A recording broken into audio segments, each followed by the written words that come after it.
All right, folks, I think we'll get started. Just a reminder, if you haven't signed in already, to sign in on the Demand Action app. I'd like to welcome everyone to our webinar. I'm Mike Fox, your volunteer state legislative lead, and I live outside Charlottesville. Tonight, we'll hear from Delegate Marcus Simon about the General Assembly session, the legislative process, and state government. I have a handful of questions for him, and then we'll take questions from volunteers afterwards.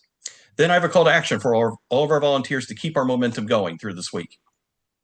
If you don't have the app, please be sure to download it. It's a useful resource for all of us. Now I'd like to introduce our guest, who's looking very fashionable tonight. Hello, man. That's right. Marcus Simon is a lifelong resident of Fairfax County, where he resides with his wife, Rachel, and two children, Emily and Zach. Early in his public service career, Simon served as an officer in the U.S. Army Judge Advocate General's Corps. He is a co-founder of the law firm of Leggett, Simon, Freemyers, and Lyon, and EKKO Title, a real estate settlement, title, and escrow company. First elected as delegate in 2013, he currently chairs the House Public Safety Committee and serves on the Courts of Justice, General Laws, and Rules Committees. He's proud of his work to expand voting rights, to protect our communities with common sense gun prevention initiatives, to address the student loan debt crisis, and to prohibit discrimination based on sexual orientation or gender identity. In the 13th House District, he represents the entire city of Falls Church and parts of Fairfax County. Thanks for taking the time tonight to speak to us, Delegate. Hey, happy to be here with you, Mike. It's great to always be with Mom's Demand folks, and hopefully we have some good news to report this year. So it's been an exciting session. Oh, absolutely. Much more exciting than last year's, that's for sure. For starters, for those of us who aren't all that familiar with state government and the General Assembly, tell us about your duties as a committee chairman. So I chair the Public Safety Committee, and that is where in the House, at any rate, all the gun violence prevention bills go through our Public Safety Committee. We have in the Senate, it goes through the courts of justice, and it's just treated like any other sort of criminal law stuff because a lot of what we deal with is a crime. But in the House, we have a Public Safety Committee, which deals with gun violence prevention issues, police, corrections, even to some degree, fire services and things like that. And so under the Republicans, honestly, it was called Militia Police and Public Safety, which was their sort of, obviously their take on the absolutism of the Second Amendment. And so when Democrats took over in 2020, we renamed it just Public Safety, and we've held on to that name ever since. But as chairman of that committee, my job, obviously, all the bills that come in, I have to deal them out to different subcommittees. We have something called a firearms subcommittee, and so that's a pretty obvious place for most of our gun violence prevention things to go. And then, of course, I appoint the members of the subcommittees, appoint the subcommittee chairs, to make sure we get folks that we are going to, do a good job of managing the committee and managing how things go out, make sure that they do a good, fair job of conducting the public hearings, vetting the bills, and making sure they get amended and are in good shape when they get to full committee. And then in committee, again, we have another chance to take another sort of second look at those, make sure we've got them in the posture that we want them, and then report them to the floor. And then when they get to the floor, obviously the bill patrons will do some of the explaining, but I'm also tasked with sort of defending anything that came through my committee. So I spend a lot of time on the floor as well, just sort of managing things, making sure the bills that make it through are well understood. And then even this year in particular, at the end of the day, I ended up spending a lot of time working on conference committees because these bills come through the House, they cross over to the Senate. Sometimes the Senate has a different approach or a different take on a particular issue. And so then we have to reconcile the differences in conference. And I'm almost always a member of the conference committee from the House, or the bill patron, and then myself as the chairman of the committee, and then usually one Republican who's there because we have to, frankly. I mean, if there were some pro-gun sense Republicans, obviously we would put them on, but there don't seem to be many at this point. And then a lot of the bill action happens in those conference committees where we sort of iron out the final version of what the bill is going to look like and get something that's acceptable to both houses. So that's in a nutshell what a committee chair does. Cool, great. Coming into this year, we elected our first Moms Demand Action volunteer as governor and flipped 13 seats in the House. So it was definitely a different dynamic this year than last year. What was your caucus's strategy coming into this year's session? So, I mean, it's interesting. We heard early on from both the governor and the Speaker of the House, the word of the day was restraint. And as excited as we were about having this big majority, the there was an idea that we didn't want to do too much too fast all at once, right? And you saw it to some degree, with some of the conversation around taxes, for instance. Um, Although we didn't pass any tax increases at all, a lot of those bills were introduced, and Republicans took all those introduced bills and spun up a narrative about how Democrats were in charge and they were ready to tax everything from dog walking to I'm trying to think of another example, whatever it is, dry cleaning, all of it, right? And so we want to be a little bit careful about what we put in. Only wanted to put in bills that we thought we should pass, particularly in the gun safety space.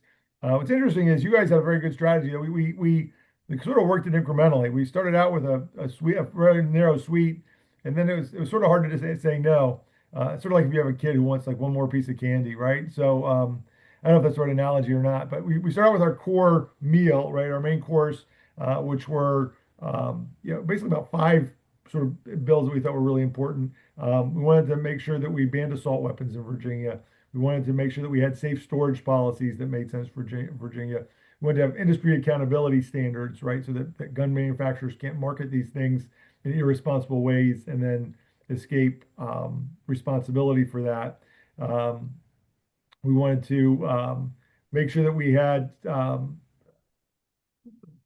one that didn't quite make it through, this permit to purchase process, right? And we'll talk about that a little bit, I think, in a minute, but these enhanced background checks.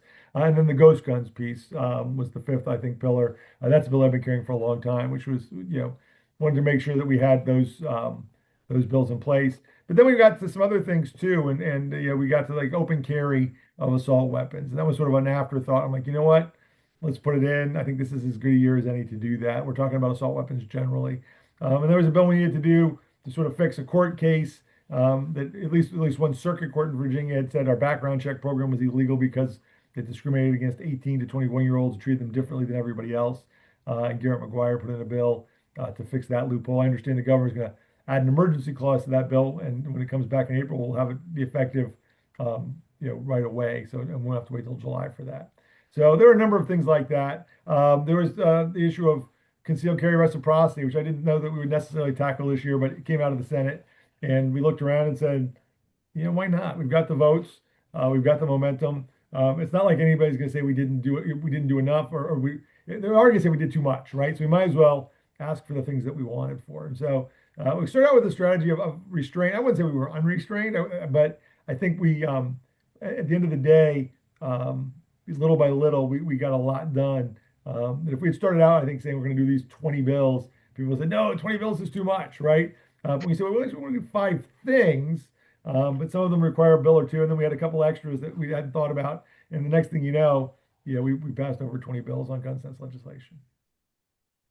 Thank you so much for you and your colleagues for passing some of the strongest bills possible and touching on so many different aspects of gun violence, because it does take a holistic approach when it comes to so many different angles on gun violence. I've been reading some of the coverage of the session, and I'm curious, how did our gun sense trifecta, the legislature and the governor's office, as well as the attorney general's office, work together on getting some of this legislation across the finish line? Yeah, so I mean, it was good to know, like the administration, we talked to them early on. It's good to have an administration with folks that you can have a conversation with. I mean, I think this time last year, as we alluded to earlier, we talked about a whole bunch of bills we passed, but we really didn't expect any of them to get past the governor's veto pen, right? And the governor vetoed these repeatedly. I was a little, I didn't put any gun bills in last year. I don't think I put my ghost guns bill in last year, although Adam Ebbin did, because I'm like, it's going to get, let's wait till we have a Democratic governor who will sign it. But we did pass a number of bills to make a statement and make sure this was an election issue, and it proved to be, again, a winning issue. As you said, we picked up 13 seats. But this year it was like, all right, we don't want to go through this. We sent these bills to the governor. We want them to get passed. Let's find out, how far is the administration willing to go when it comes to a definition of assault weapons. The assault weapons ban is great, but there's a lot to that. What does that mean for existing guns? What does it mean for grandfathering of things? What does it mean for interfamily purchases? How are we going to define assault rifles versus pistols? What are we going to do? There are a lot of details in there. And so we need to work with the governor. So the bill that we got out was going to be the best bill possible, and one that she was going to be comfortable signing right away. And it doesn't mean we won't have more work to do next year. I know that's a question coming up later, but there'll be There'll be probably some refinements and some other things we'll need to do with that bill, but it was good to have there. And then the Attorney General issuing opinions, or not opinions, but giving us advice about how to make these work better, as opposed to here's why you shouldn't do it, right? As opposed to labeling everything, unconstitutional because of Bruin, saying, no, look, we want these things to survive scrutiny in the courts, and in a court that frankly is not as friendly to gun violence prevention as it used to be. But if you're going to do it, here are the states that have done it before you where it's been upheld. Here's what an assault weapons ban looks like in places that have already got one. Here's what permit to purchase looks like in Connecticut and some of these other places where it's been tested. Here's how to shore up your 18 to 21-year-old loophole. There's a couple of approaches. Let's take the more aggressive gun safety approach, right? Which is what we did, which was just essentially raising the age for ownership to 21 for everybody. So for all the different weapons. So it was nice to have them along with us and working in our corner, and making sure that we had a successful session. And that's not to say that the governor again will have some tweaks. Now, again, some will be friendly amendments. I think I said there's at least one of these bills we'll put an emergency clause on, which means it goes into effect immediately. And there may be inconsistencies between, again, we have a bill that prohibits the open carry of assault weapons that has a definition of assault weapons. We tried to get it right, but I think we may not, at the end of the very last minute, we had some last minute changes to the definition of the assault weapons ban bill. So we need to make sure we define both of those things the same way. Mm-hmm. It's unlikely anything will get vetoed, just simply changed to make it better. Yeah, if it's not signed, it'll be tweaked in a way that I think is probably positive for all of us. Again, whether it's to make sure it withstands scrutiny in the courts, or whether it's just to be consistent with all the things that we've done. When you have 20 going through at the same time, we just want to make sure. And that's part of the reason for this 30-day pause, right before the governor has to act on things, gives her a chance to look at what she's got and make sure all the language aligns. Yeah.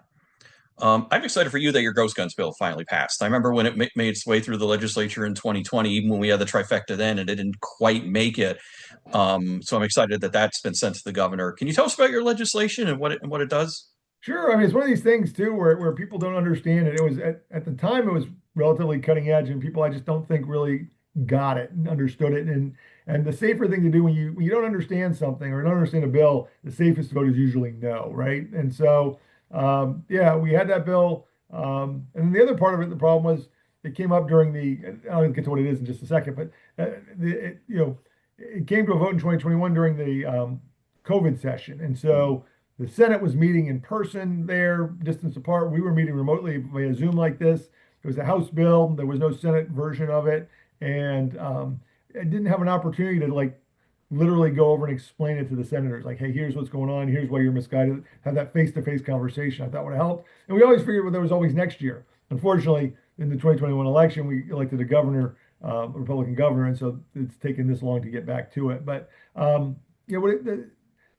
but I don't think a lot of people realize was you can go out in Virginia right now and you can buy a kit. You can go to gun store, you can order them online. Well, they're getting harder and harder to find online because I think the Biden administration had done some things that Trump hasn't figured out how to undo yet, and some other states have banned this. But you can still go online and buy these kits that are 80% complete firearms. Essentially, it's the receiver, the bottom part of the gun with the trigger and the mechanism and the handle and where the magazine goes.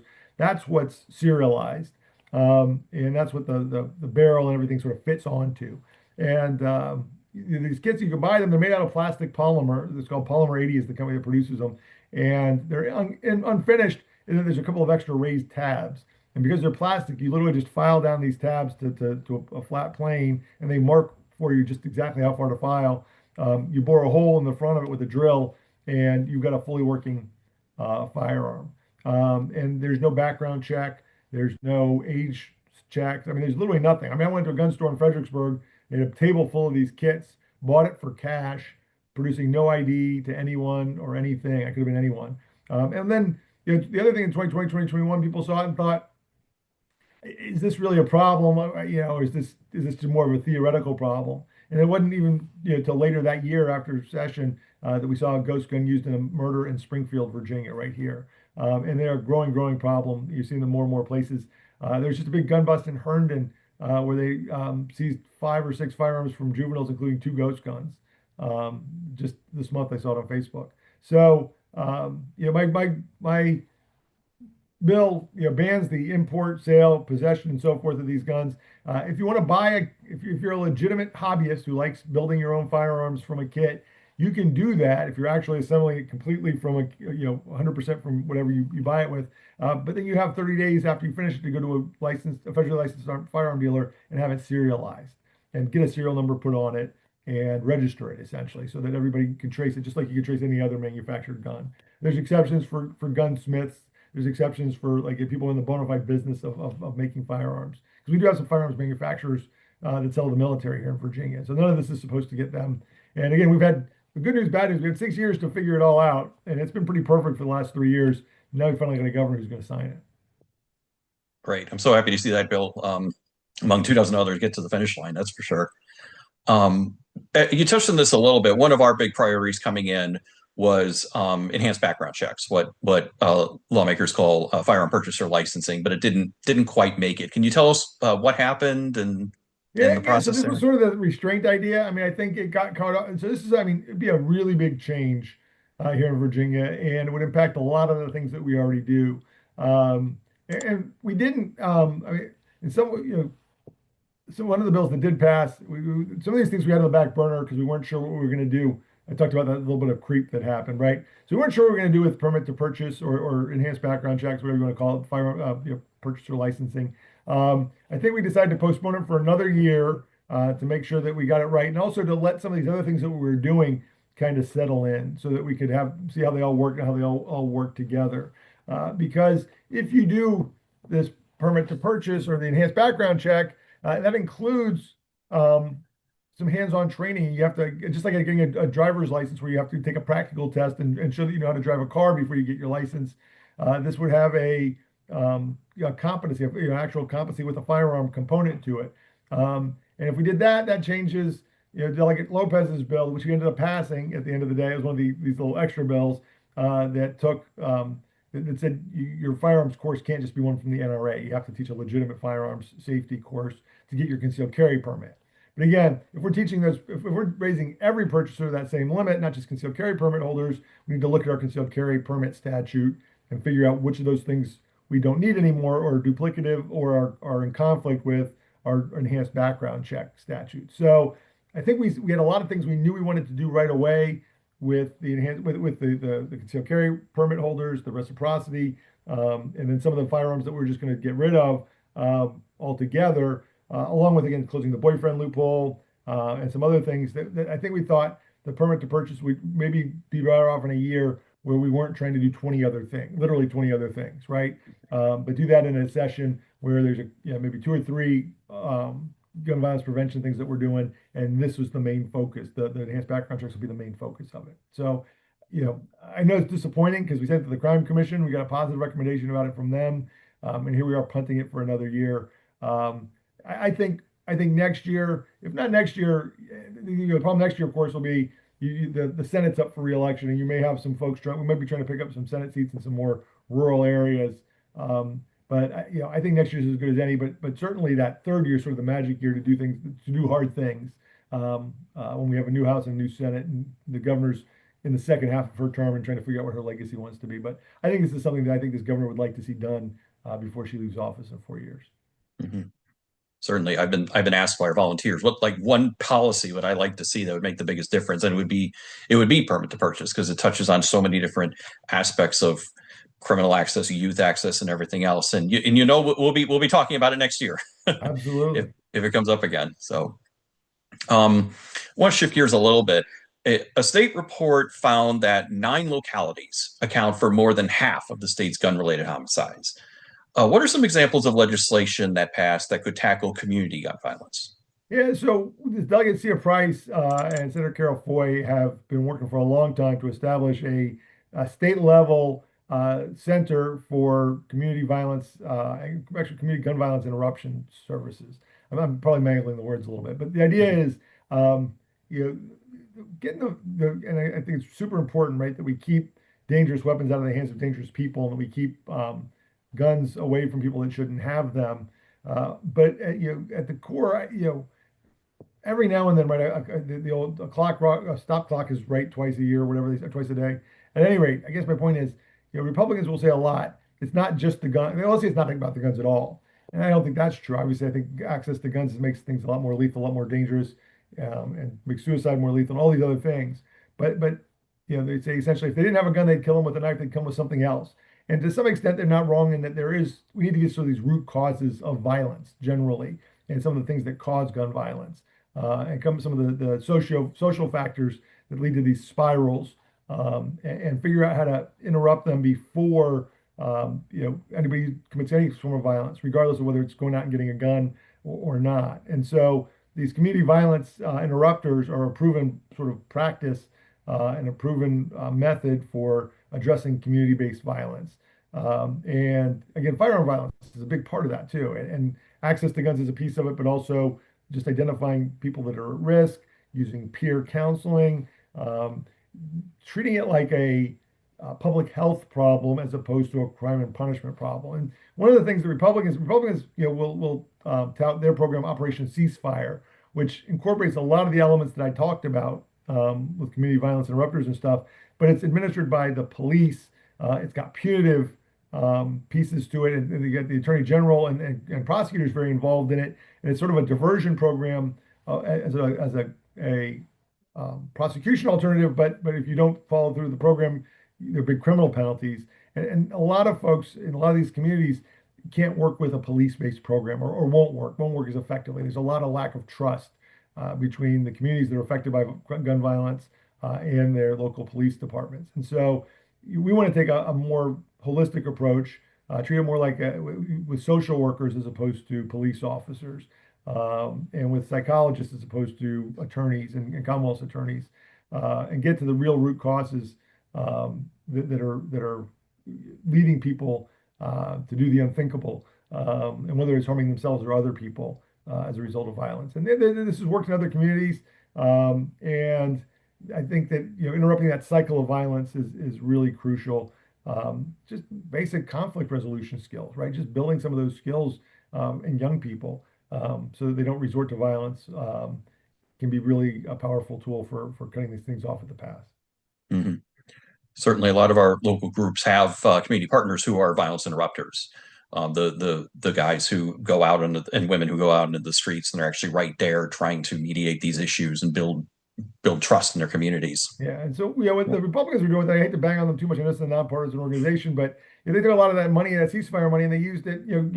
Mears used it to do public service announcements and put his face on billboards and TV commercials around the state, as opposed to making those things available for grants that local governments and localities, and even nonprofits could apply for, and use. And again, we want to centralize this fund at the state level, develop best practices, have a place for people from localities.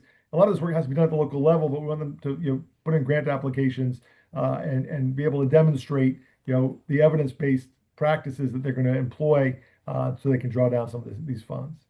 Mm-hmm. Money is always a sticking point. They need grant writers. They need they need the funds in order to make it happen. So Thank you so much for that. We touched on this a little bit with permit to purchase for next year, maybe the year after. What are some other gun violence prevention legislation that you think could come up next year? Yeah. So again, I think the focus is going to be, certainly my focus is going to be like, look, what do we do?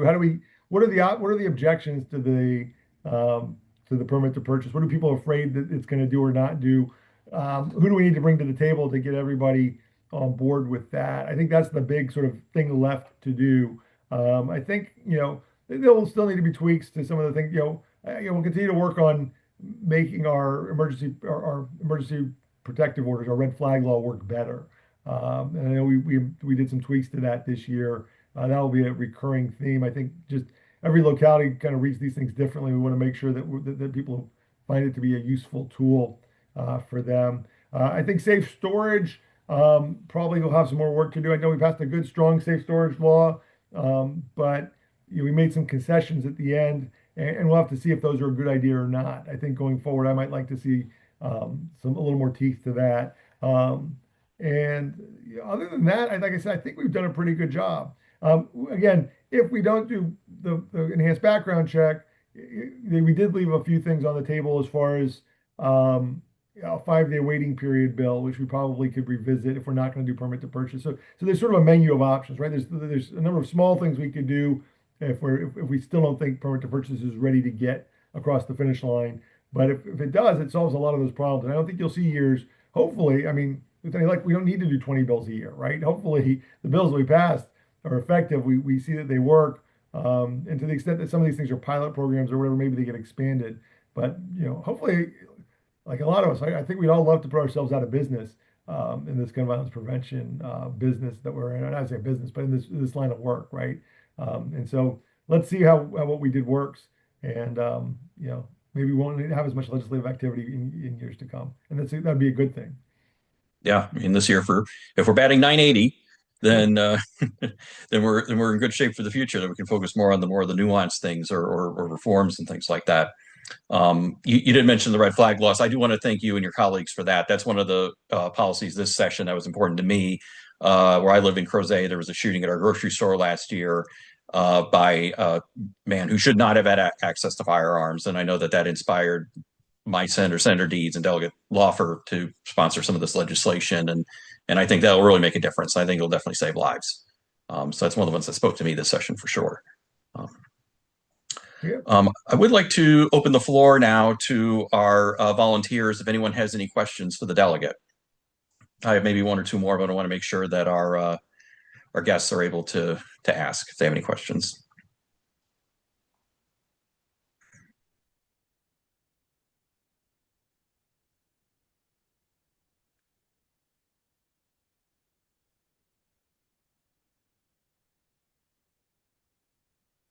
I don't see anything in the chat. Don't be shy. Don't be shy, y'all. Let's see. Okay, well, maybe as people maybe are thinking about questions or thinking about what to ask. Oh, here we go. Question: what are you most proud of along with the Ghost Guns? So yeah, Ghost Guns is the safe storage. It's interesting. So I've been carrying safe storage. That's sort of been my two priorities over the years. This year, though, I was happy to hand off safe storage because we have a pediatrician in the house, literally. One of our new members, Dr. Mark Downey, from the Peninsula area of Virginia, is a pediatrician, and we just we thought it made a lot of sense. I mean, somebody who sees these kind of injuries, somebody who treats small children, and knows sort of firsthand how dangerous these weapons are, and it's something that the American Society, American Pediatric Society, whatever they call themselves, has had this recommendation for a long time that we have stronger safe storage laws. But to see that passed this year, that one has always puzzled me because even you poll most responsible gun owners, most gun owners are in favor of safe storage laws, and they say they want to do it themselves, and they say they do it themselves. It's a little bit of the libertarian. I don't want to be told how and what to do, but we know that having these laws in place, where they are in place, makes these things safer. So I would say the safe storage law would be another one that is long overdue. And we've had some examples here in Virginia, here in Rico County, of a 6-year-old, right, or in Newport News. So we've had some awful stories about people accessing their parents' guns, and so it's high time that we got that one passed. I'm glad to see it's happening. For sure. Yeah, we're very excited about Dr. Downey's election, and I know our volunteers in the Peninsula were for sure. Let's see. We do have another question. What is holding up the budget from being passed? Okay. So not gun violence related necessarily, but a good question nonetheless. I'm happy to take other things too. The House and Senate had two different versions. The biggest difference is it's about $2.5 billion difference. The Senate wants to end the data center sales tax credit or exclusion early. We've told these companies if they built their data centers, they'd have 10 years of exclusion. I think we're on year 7 or 6 or 7 of that. And the Senate's ready to just cancel the program early. The House is sort of taking the position that, look, we all understand the data centers are a big resource hog. They seem to be taking unfair amounts of energy and water, and we want to make sure that they pay their fair share of what they consume. But canceling these contracts and going back on our word early isn't the right approach. And the House has a different approach, which would be to have the data centers pay a different kind of a tax, an energy consumption tax. which is actually maybe a better fit than the sales tax anyway. You tax the energy consumption. It aligns the data centers incentives with our incentives, which is, hey, you can control your tax rate by lowering your energy consumption, building them more energy efficiently, building them so they need less cooling and other things, and all you can do that with less energy. And the industry seems to have on board with that. So it's a way to sort of achieve the same thing in a different way, without necessarily going back on our word. And because there's a fear anytime of the anytime you offer an incentive, you guarantee it for some number of years, and then you go away. The next time you're trying to attract any industry or any kind of a business to Virginia, how do you tell them they can rely on whatever deal you've made, once you've canceled it for a big industry just because the industry goes sour on you? So I think we all want to accomplish the same thing as far as making sure data centers pay their fair share and have incentives not to consume excessive amounts of energy and water and other resources. I think it's mostly a difference in approach. That's the biggest difference between the two budgets. So if you're asking for the one thing that's holding it up, I would say the approach to those, how we approach data centers. I think with the same end in mind, but just how we go about it is the key hang up. Sure. And I'm okay if we have time for questions outside of GVP work. I do want to touch on those first, though. So we do have, let's see, a question, and you touched on this a little bit, Delegate. Can you please talk about Delegate Price's bill to establish the Gun Violence Prevention Center within the Department of Health? I understand that the bill that made it out of the legislature is different than both of the bills that were originally sponsored. Yeah, and so this is more of a study still, right? So this is an Mhm. incremental step, and I think this is one where it's a little bit of kicking the can down the road, but also moving us in the right direction. And so it became what's called a Section 1 bill, and more is we spend this next year sort of defining the center, its purpose, talking about how it's going to work, getting some ideas of exactly what the costs would be and what we want it to look like, and then getting something that'll be a more permanent center put in place, probably in a year or two to come. So, I don't want to, it's a victory. I don't want to poo-poo it. But it's hard to get things, it's hard to go from 0 to 60 in 60 days. Right. And so, that was a bad pun. It was a dad joke. But at any rate, it's hard to get fully going, in these short sessions sometimes. And so sometimes I think that's more of an incremental step. And I think, again, some people just need to have an idea of what it's really going to look like and have a vision for how it would operate, before they're willing to commit the funds to it. And so I think that's what we'll spend the next year doing is really, filling out the details of what it would look like, who would work, who would benefit from it, how it would work, how it would be staffed, what the criteria would be for drawing grants and things like that. So it's in the works still, but that's how her bill is working, at the moment. Great. I look forward to seeing the task force in action then, or the work group in action. Let's see. We have another question. This is from one of our volunteers in Virginia Beach. We work with survivors of gun violence as partners in one of the 9 communities most affected by gun violence.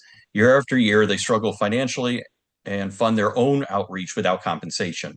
How do we advocate for these small boots on the ground in our own community, in the community groups to actually get funding directly? Or is this a pipe dream?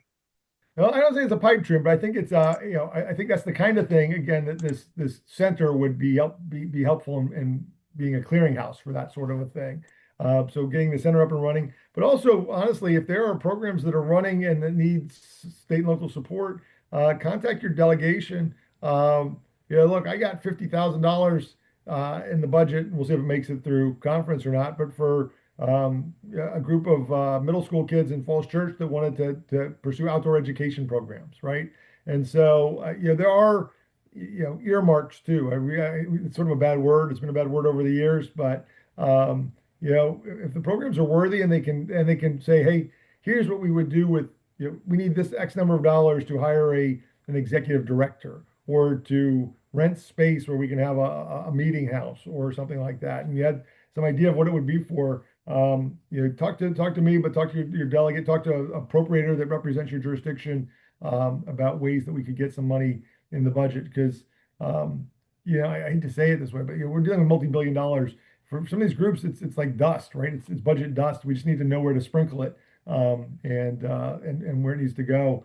And again, I can't promise you every program will be funded, but I think obviously a more organized way is going to be the center and having a statewide, clearinghouse for that. But in the meantime, I don't be afraid to ask for what you want.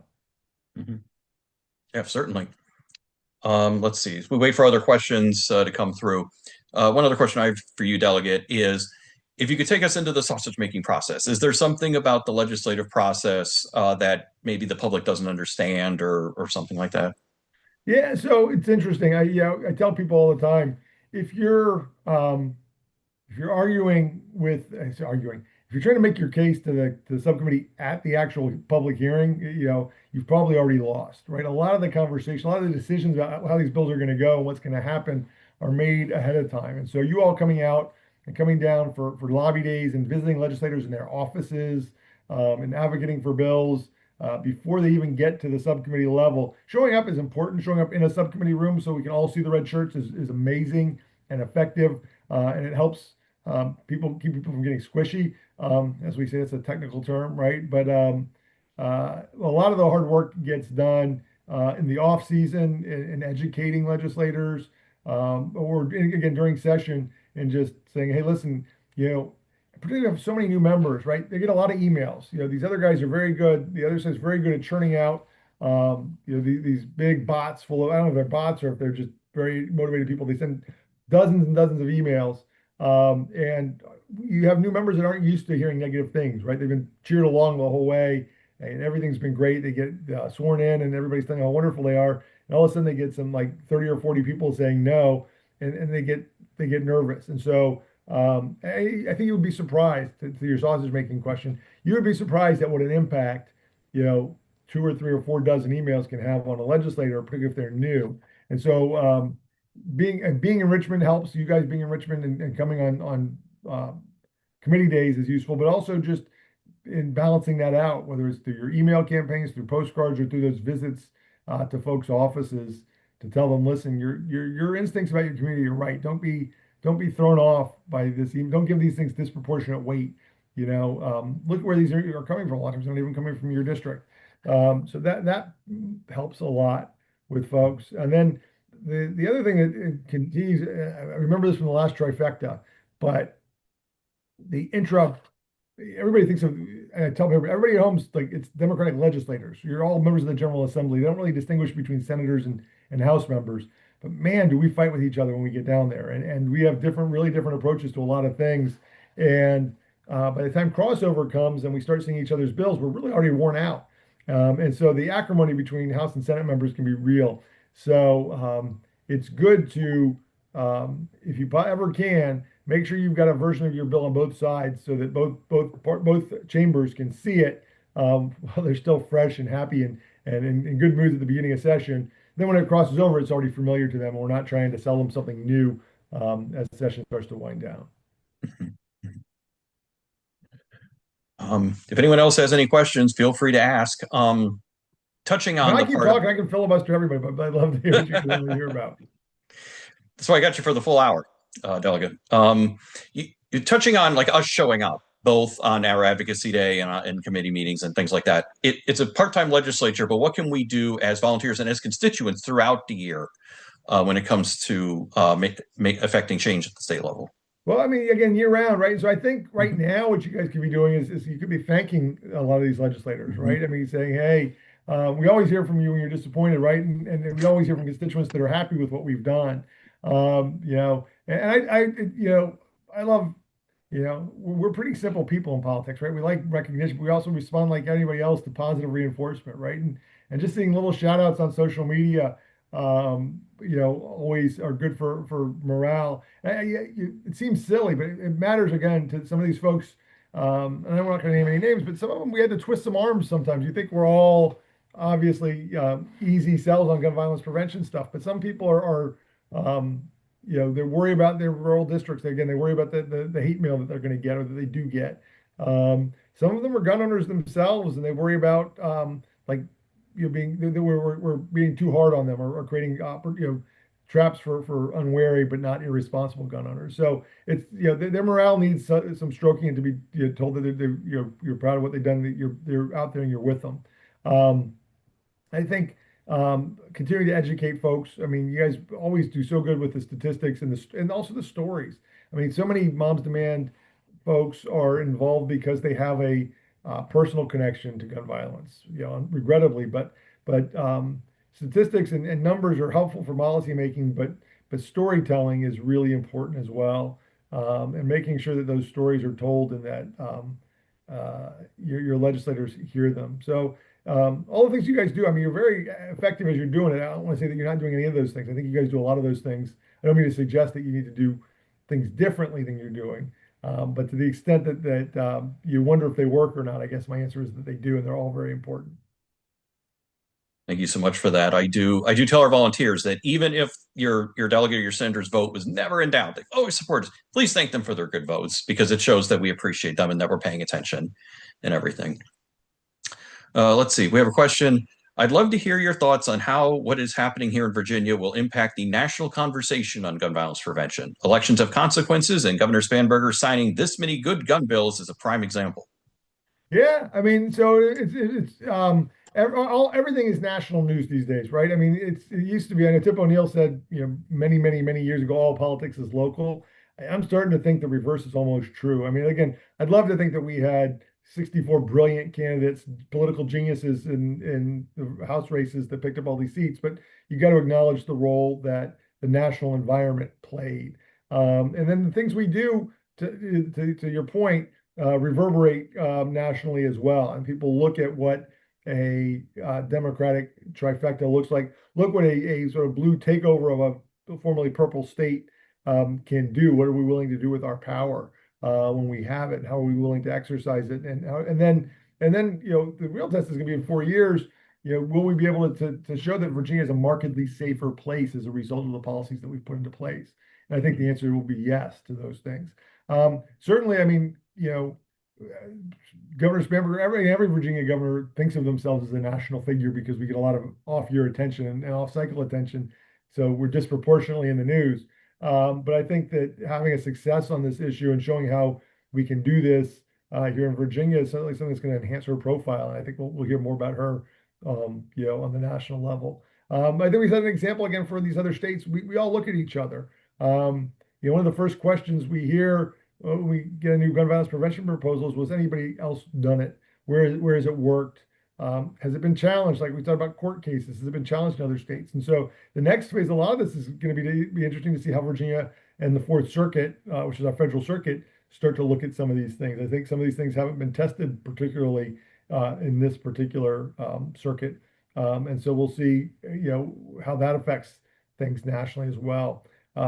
We try and be safe, but in some ways, in some places, we do still want to try and push the envelope. And so again, that'll set an envelope again for the rest of the country. And some of what we're reacting to is federal stuff. We sort of thought we had solved the ghost gun problem to a great extent regulatorily with the Biden administration, but we're seeing a lot of those things undone by Trump. And I think it's a reminder too that each state needs to take care of its own people and its own safety issues. We can't count on the federal government to do it for us. Mm-hmm. Before I go into the next question, I do want to follow up on that a little bit. So sometimes we're asked, or maybe we're asked by even candidates and all that, if we can prove that the stuff that we've supported and that has became law a few years ago with the last trifecta has worked and has made Virginia safer. So if someone asked you that, what would you tell them? Well, I'd point to red flag laws, right? I mean, then Mm-hmm. it's sort of hard to prove a negative. Like how many people weren't murdered, how many incidents of Yeah. gun violence didn't happen because of the things we did. But I think the red flag law is an area where you can demonstrate, hey, listen, this is the number of these emergency protective orders that were issued. And look, let me tell you the story. Again, it's maybe not statistics as much as a story. Mm-hmm. And, it's pretty clear what likely would have happened had we not had the ability to intervene in those situations and remove the firearms. And it's funny, a lot of these quote unquote Second Amendment sanctuary cities and counties that have said, hey, we're ignoring all this stuff. Their sheriffs who are Republicans and say, I'm Second Amendment sheriff, they're enforcing these. They see them as a useful tool. And so I think there's a use case to be made there. Also, our crime rate is down. Our gun violence rate is down since 2020. Now, some of that is the result of the pandemic. Again, Republicans would like to say it's their Operation Ceasefire that did it. So, I mean, causation and correlation are often hard to match up. But I think you can show that we're a much safer community than we were in 2020, and the violence with guns is down. I think that's demonstrable. Although these figures also trail for a while. Like we're still looking at 2024 numbers here in 2026. It takes a while for all that stuff to filter out. But I would point to the issue of, because you don't have a lot of hard numbers yet, that's something that's pretty obvious, which is, if these Republican sheriffs and these Republican um, localities didn't believe these people were dangerous and would lead to gun violence, then who would, right? And we were able to stop that. So I think it makes us all safer. I think that's an Mhm. easy case to make. Mhm. I've seen that too. My wife and I have actually done gun violence prevention work in Southwest Virginia, and the sheriff in Russell County supports the red flag law. The Commonwealth attorney in Washington County supports it. So it's like you said, it's a tool that they can use to help protect the public and everything. So there's definitely um, some real evidence there to show that there is support. Um, we have a question from a volunteer in Fairfax. And I'll leave this up to you, Delegate, how you'd like to answer. Please tell us who the holdouts were. We need to know for the future. We heard it was some Nova electeds. Oh, on which bill is this? Uh, I think you were speaking earlier how you had to twist some arms and you had to, Oh, you know. I look, I'm not going to name names. I think Mhm. here's my advice is assume we're all squishy on this. Assume we're all holdouts. I think assume your delegate needs some encouragement. And I think we don't need to. I don't want to put a target on any one particular person's back on this stuff. Now, if it gets bad enough, we will, right? And we'll see it in their votes. I mean, we saw a Fairfax senator who sort of took a different approach to these gun violence prevention things. He was one of the ones who helped kill the ghost guns in 2020, and he's no longer a senator as a result, right? So yeah, I think as long as they keep voting the right way, we're in good shape. But I will say is that from an advocacy perspective, don't take any of your members for granted. Assume that they need to be reminded and convinced and cajoled the whole time, and then you won't miss one. Mhm. That's all the questions in the queue for right now. Um, I think I'm trying to think if there's other things that are on top of my mind. Do you have any plans to sponsor any more gun violence prevention legislation either next year or the year after? That's a good question. I don't know that again, it'll be a relief to get ghost guns signed again after I think 6 years in a row of carrying that. Well, I didn't again last year. I took a break from it because the governor wasn't going to sign it. But we'll see what comes forward. I mean, as chair of the Public Safety Committee, it's I'm a natural fit for a lot of these things.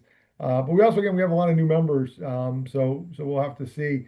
To the extent that we need to come back and do some fixing, some cleanup of things like that. Being an attorney, being on both the courts committee and the public safety committee, I might carry some of those bills. Um, I don't know that, like I said, there's a bunch of unfinished business at the moment. That we need to do. I may help if I can help with getting I guess Patrick Hope's bill. He's always going to be. I think they say always, but he's the patron until he doesn't want to be for the enhanced background checks. So, but again, not being the patron of the bill doesn't mean I'm not going to have a big role in helping them come to pass and come to be law. This session we did a lot of work on immigration things, and we did a lot of work on ICE detainers, unmasking federal law enforcement officers, uh, you know, controlling what kind of places, protected places where immigration enforcement couldn't happen. I didn't carry any of those bills, but as a committee chair, this goes back to your sort of first question. But as a committee chair, I was very, very involved in shaping all of that legislation. I was in lots of late night meetings with various bill patrons and stakeholders, the ACLU, CASA in Action, the Sheriff's Association, the campus police, all of them who were going to be tasked with enforcing these things, and how do we make this all work? So, so although, and to be really frank with you guys, I mean, for years and years and years, this has sort of been a check a box kind of approach that a lot of folks had to take is, hey, if I'm a Democrat in Northern Virginia and I'm introducing bills, I need to have an environment bill, I need to have a gun violence prevention bill, I need to have an education bill, right? Just to sort of build your resume. Once we're in leadership and once we're we actually control the chamber. Sometimes the desire to just have put in a bill to have a box to check goes away, and I talk about more about what we as a General Assembly and as a government collectively have accomplished. And so I'm going to take credit for all of them.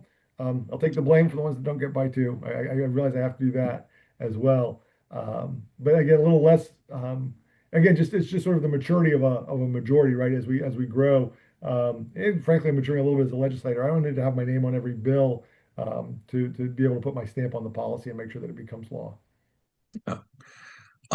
With the General Assembly, next up on the calendar is the veto session. If you could explain to our volunteers how that works. Yep. So in Virginia, the governor has more than three options, I guess, with the bill. And at the federal level, the president can sign it or veto it.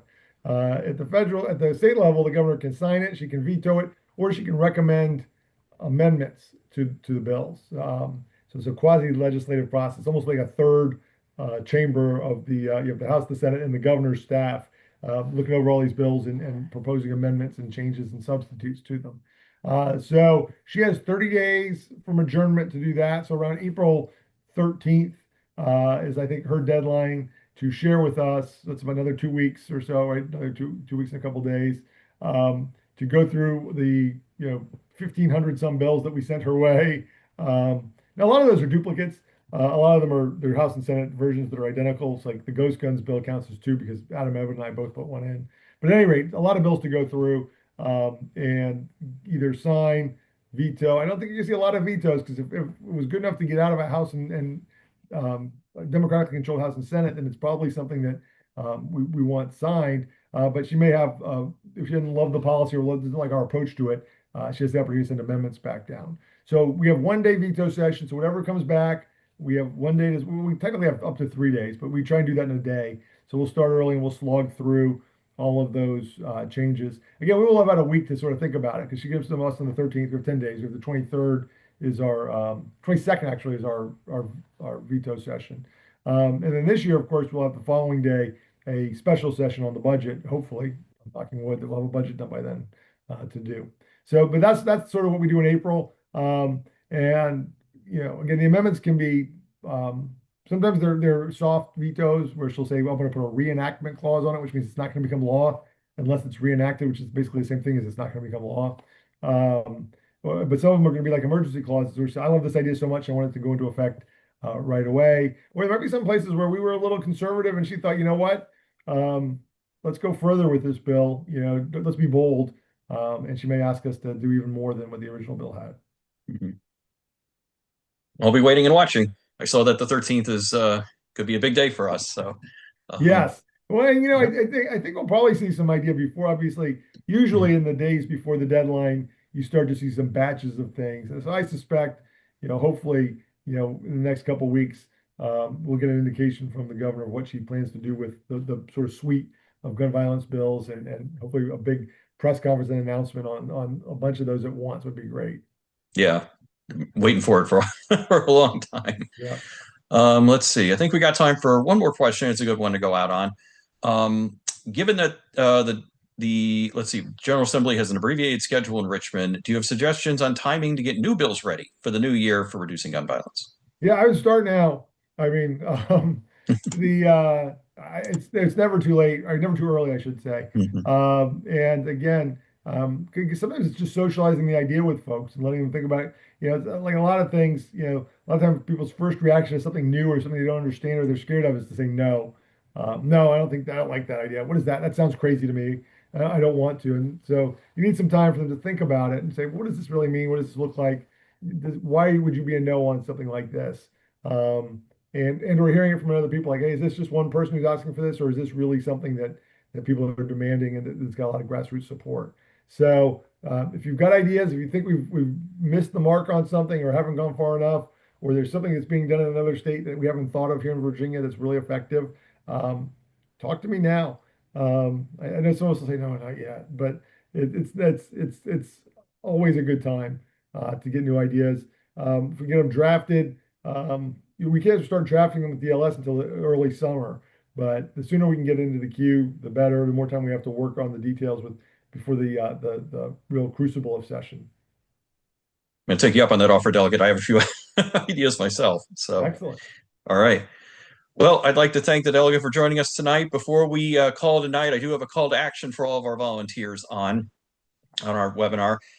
With gross abuses of presidential power resulting in violence in American streets, we're urging our volunteers to attend No Kings rallies this weekend because democracy doesn't work at gunpoint. Wear your red shirt if you have one and spread the word about our work in keeping our country safe. You can find events at nokings.org or events our volunteers are attending and participating in on the Demand Action app or at momsdemandaction.org. So thank you again, Delegate, for joining us. And thank you, everybody, for joining us tonight. We'll share the recording in the future. And as we say, keep going.